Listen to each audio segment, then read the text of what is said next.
Right, I'm going to talk a bit about exercising in recovery, because I know for me it was a major deal that went hand in hand with restricting.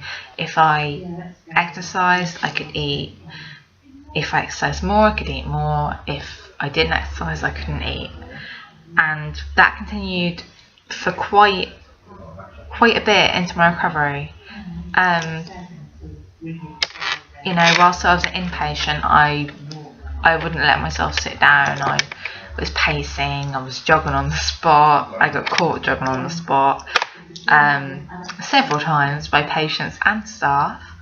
As for in recovery exercising, I think yes, it can be healthy in recovery. I don't do any formal exercise, but I walk most places. I think if you're really low BMI, or say lower than, 17, 16, and medically unstable, no, you shouldn't exercise. But I think once you get out of the danger zone, I think it's fine to do some kind of gentle thing. Maybe, I got advised by my dietitian to do Pilates or yoga or something that's mind, body, soul-ish. I walk around the block and plug my music on and just relax. It's relaxing, if anything. But you've got to think about the reasons behind why you want to exercise. If you want to exercise because you've eaten more, or you feel like you need to deserve the food, then it's an ED driven reason, and you shouldn't. If you want to exercise for the mental clearness, the enjoyness, the moment you enjoy it,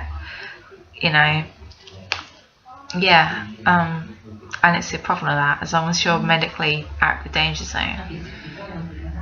My tips for you to make sure, or what I've learned to make sure that you don't get compulsive about exercise again, is don't go to the gym. Don't.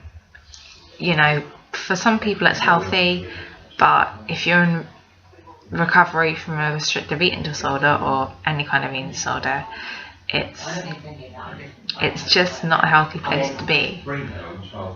Number 2, try and do it socially. If you want to go for a walk, take a friend, walk the dog along the beach.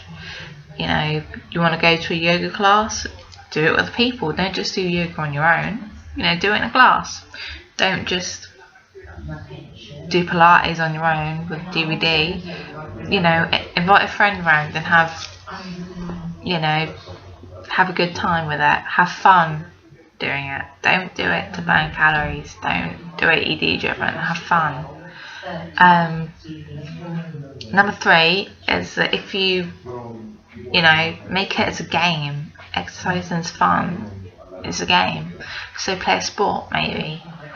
Have a little competition, but don't make it a competition about who can burn the most calories. Make it a competition about who can win, who can score the most goals, or something like that. And I've also learnt that if you want to exercise, you've got to eat more. If you exercise and you still can't eat more, then you're going to end up with like a deficit, and that's just going to send you on the road back into relapse.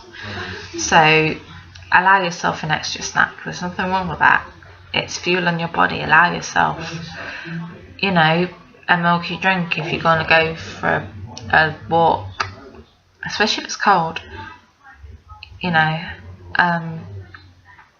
Allow yourself rest days. Allow yourself to just relax, because otherwise you're going to burn out and just relapse. I think if you're healthy enough, if you're mentally and physically healthy, then light exercise is fine. But don't think about the reasons behind you want to exercise before you exercise. Write down why you want to, like why you should and why you shouldn't. You don't need to exercise in recovery.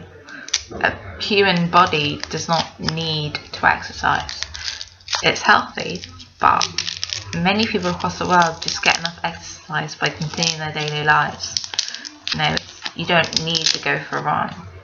You don't need to play sport. You know, I lived my childhood without playing sport, doing exercise, and I've turned out pretty well. I was a healthy child. You know, it's not necessary.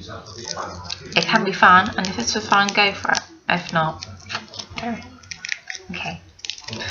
So that's probably a long ramble, but I hope it helped. Bye.